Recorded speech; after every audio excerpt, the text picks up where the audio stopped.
Ray. Angela is applying to join the library. Listen to the conversation and complete the form below.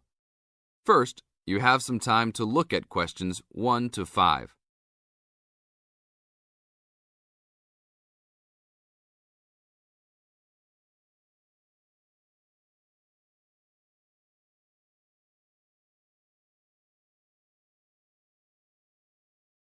Now we shall begin.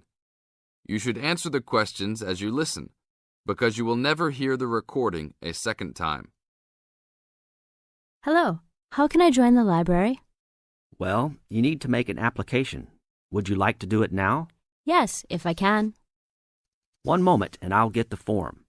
Now, I just need to ask you a few questions before you sign at the bottom. Okay. Your full name, please. Angela Mary Price. Price? Yes, that's right. Okay. And your address? Apartment 3, 86 Bridge Street, Pimlico. Bridge Street. That's just near here, isn't it? Yes, not very far. Good. So the postcode must be 2065, right? Yes, that's right. Now, your telephone number. I need both home and work if you have them. My home number is 8763-5142, and work is 8456-1307. Do you need anything else, like ID or something? Yes, your driver's license will do, if you have one. Right. It's easy to remember. I know it by heart. 4040AC. I'm afraid I'll also need to see it. Okay, here it is. Thanks. And your date of birth, please? 24 March 1981. Okay, thanks. That's the most important part completed. But if you don't mind, I'd also like to ask you a few questions for a survey we're conducting. Yes, that's okay. Now you have some time to read questions 6 to 10.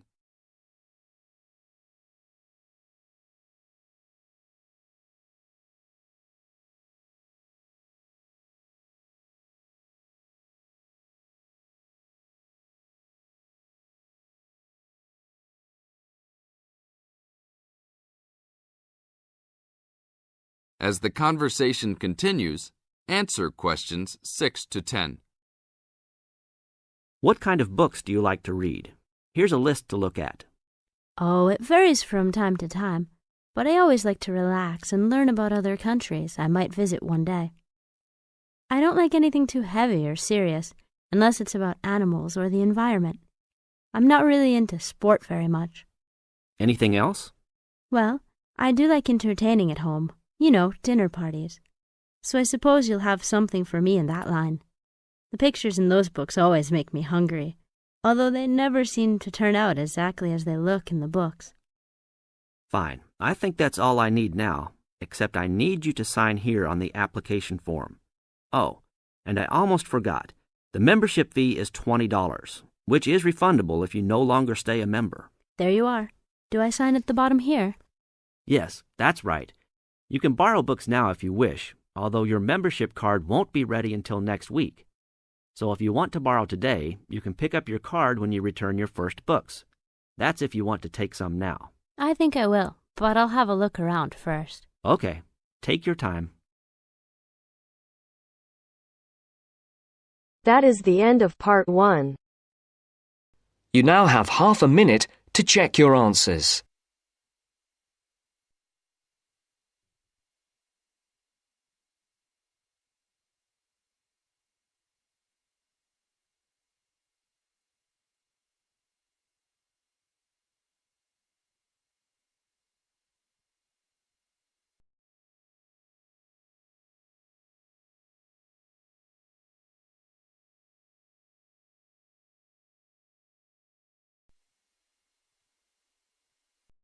Part 2. You are going to hear an interviewer who is interviewing Alan. He made a great discovery of Mungo National Park. First look at questions 11 to 15.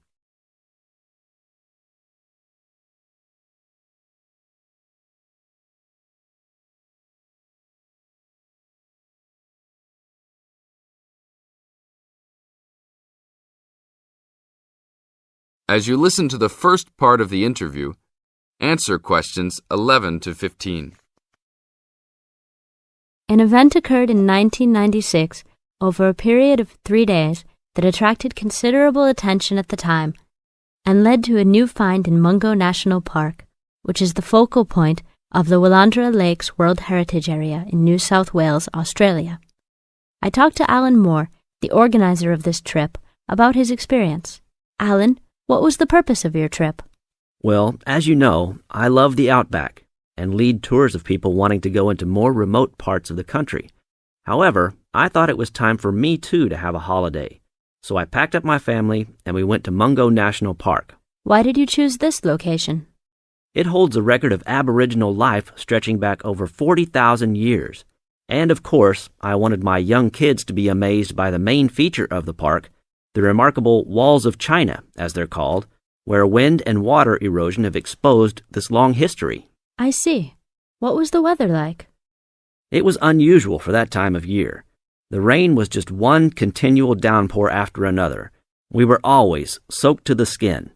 So we decided to cut our holiday short and only stayed 3 days in the end. However, it was eventful. The obvious problem was to get back to the nearest town, a small place called Burunga. But the dirt roads out there are always impassable after rain, so we settled down for a long, wet wait in the park. We didn't really mind because the scenery was so interesting. However, the kids wandered away without our noticing, and eventually we realized they must be lost.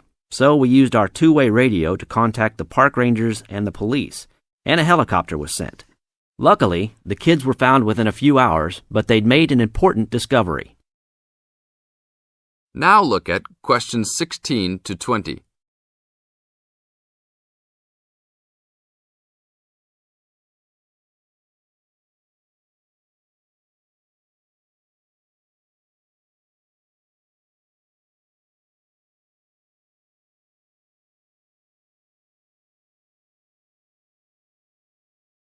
As the talk continues, answer questions 16 to 20.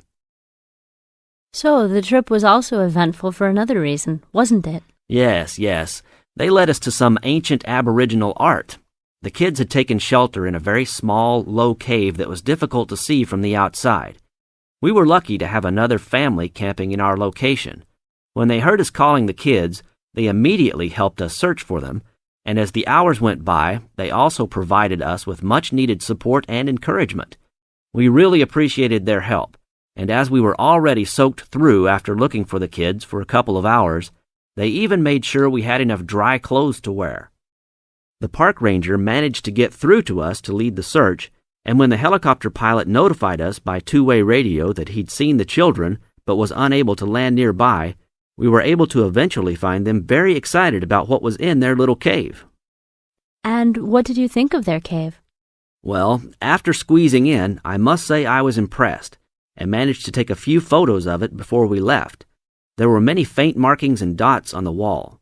It was difficult to tell what they represented because they were so small, but people from the museum who have since visited there said the markings were similar to some other findings in the area, and later confirmed they were very old.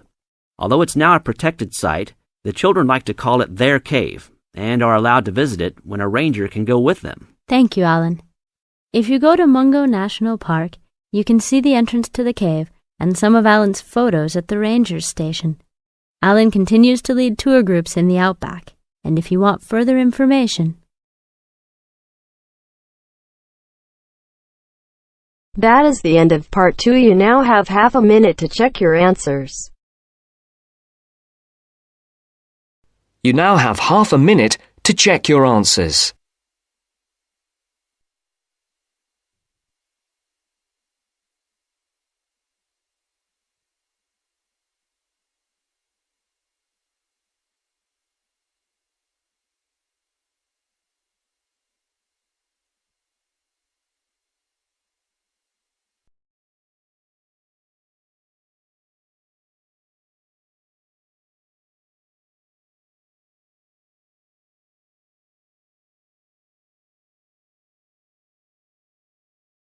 Now turns to part 3.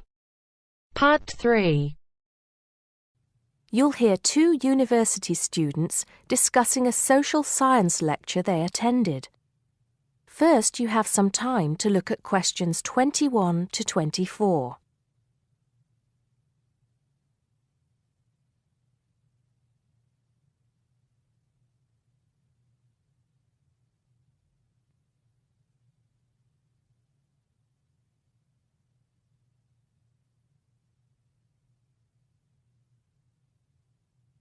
Now listen carefully and answer questions 21 to 24.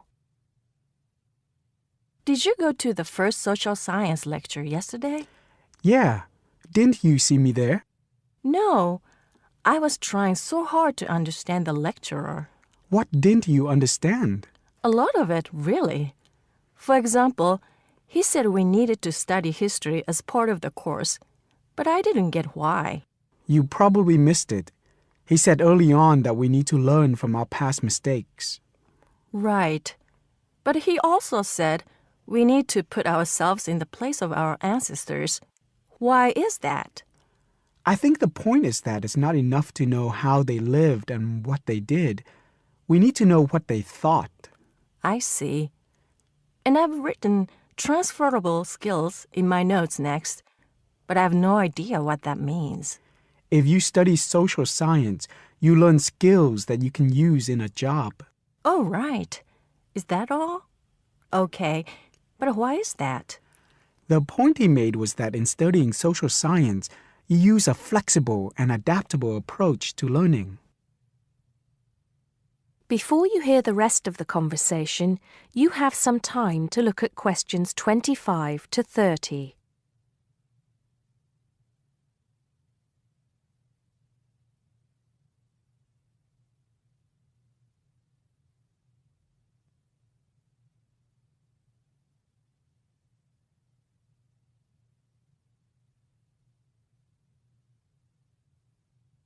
Now listen and answer questions 25 to 30. He also kept mentioning all the other subjects we will need to study as part of the course. I didn't write them all down, did you? Some of them. I think I can make sense of my notes. The first one was anthropology, which he said would cover prehistory and archaeology as well. Okay. Then there's economics. I wrote down that this was not meant to mean that we will spend all our time looking at economic theory, but more that we need to see how humans behave. That's good. I don't think I could handle economic theory. He said something about education too, didn't he? Yeah. He said we'll be looking at how cultural information is handed down from one generation to the next through teaching children. He said we'd be focusing on geography too, but I can't really remember which aspects. Can you? I noted it down, I think. Here we are, yes, particularly in relation to urban planning. It's law that I got confused about. I didn't understand why he linked that to economics. I think he meant that laws affect the way wealth is distributed. That makes sense. Now, what are the science wars? Okay, I did get that. The science wars are about how social science collects information. In sociology and social work, and in social science generally, they can only study patterns of behavior and observe. If you compare that to the way scientists work in physics or chemistry, it's very different because they use specific experiments that can be tested and which give concrete answers. Social studies is often accused of being unscientific. That's all. Okay. But it still looks like a good course, doesn't it?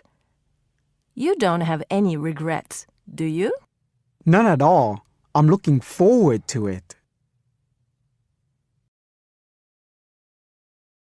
That is the end of part 3. You now have half a minute to check your answers.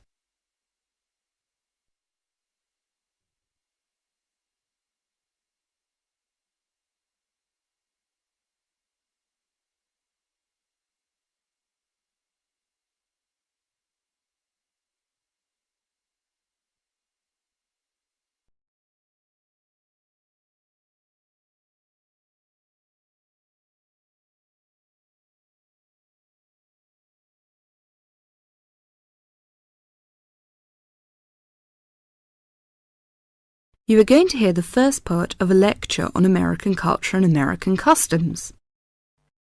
First, you have some time to look at questions 31 to 40.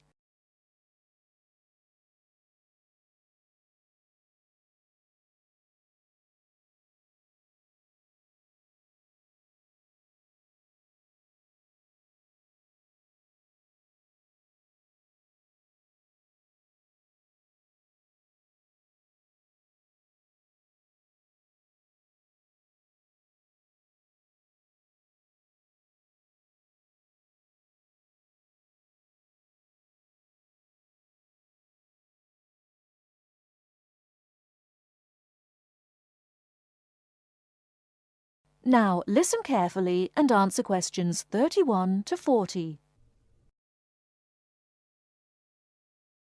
Well, last week we talked about American education, and today I'm going to discuss American values, characteristics, personal habits and courtesies. Keep in mind as you are listening to this lecture that your goal is to understand, not to emulate or judge. Just briefly, I'd like to mention that there is a remarkable ethnic diversity in the United States. The population of the USA is about 260 million. 73% of the American population is white, 12% is African American, 8% Hispanic, 3% Asian or Pacific Islanders, and less than 1% American Indian or Eskimo. Many Americans resent generalizations being made about them because Americans see themselves as very unique and individualistic. On the other hand, Americans tend to lump foreigners together into one lot and condescendingly view foreigners as people who are not as intelligent or sensible as Americans. Despite Americans' dislike of generalizations and their ethnocentric point of view, it becomes evident that they are indeed American. Americans value individualism, independence, informality, directness, punctuality, achievement, and competition. Individualism is probably the most highly esteemed value in the American culture and an important key to understanding American behavior. In the historical development of the country, individuality was crucial for survival. If you asked Americans to characterize the ideal person, they would probably use adjectives such as autonomous, independent, and self-reliant. Persons tend to be viewed as individuals rather than as representatives of a family or a group. Here are some examples of how this value affects behaviors. 1. If a group of friends go to a restaurant, everyone wants to pay their own way. In other words, they want to have separate checks and not be someone's guest. 2. In friendships, which seem to initially develop more quickly in the US than in other cultures, the Americans may feel uncomfortable if you give them more help than they need. This is a tendency to draw back and see dependency as weakness. In some ways, the stress on the individual rather than the family or group has led to a more informal society. Sometimes this lack of formality is viewed by members of other cultures as a sign of lack of respect. But that is not the intention in the American value system. This informality is even more predominant on the university campus than in other segments of society.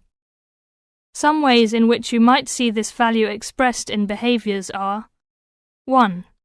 You will generally be on a first-name basis with other students, in spite of any age differences. 2. Dress is very informal on campus. 3. Language is informal and sometimes confusing. Phrases like "see you later" and "drop by any time" are not meant literally. They are informal ways of saying goodbye. Americans are direct. Honesty and frankness are more important to Americans than saving face. They may bring up impolite conversation topics which you may find embarrassing, too controversial or even offensive. Americans are quick to get to the point and do not spend much time on formal social amenities. This directness encourages Americans to talk over disagreements and to try to patch up misunderstandings themselves, rather than ask a third party to mediate disputes. It is particularly interesting to see what behaviors have culturally become associated with straightforwardness. 1. A firm handshake somehow has come to be interpreted as a sign of sincerity. 2. Looking at a person when you speak to him or her gives an indication of honesty. 3. In a question of honesty versus politeness, honesty wins. It is considered better to refuse graciously than to accept an invitation and not go. 4. You will be taken at your word. If you refuse food the first time it is offered, to be polite, it may not be offered again. An American will not know that your initial refusal is politeness. Great value is attached to time in the US. Punctuality is considered an important attribute. As with all values, there are different rules of acceptability in different cultures. In the US, you should be present for school or business appointments at the exact time agreed upon. In social appointments, you can arrive 10 to 15 minutes after the agreed upon time without giving offence. If you are invited somewhere for dinner and are more than 15 minutes late, you will need to offer an apology and an explanation. A phone call explaining you have been detained and will be late will save face for you and patience for the other person. Americans also value achievement and competition. The American style of friendly joking or banter, of getting the last word in, and the quick and witty reply are subtle forms of competition. Although such behavior is natural to Americans, you may find it overbearing or disagreeable. Americans are obsessed with records of achievement in sports, and sports awards are often displayed in their homes. Also, sometimes books and movies are judged not so much on quality, but on how many copies are sold, or on how many dollars of profit are realized. That is the end of part 4. You now have half a minute to check your answers.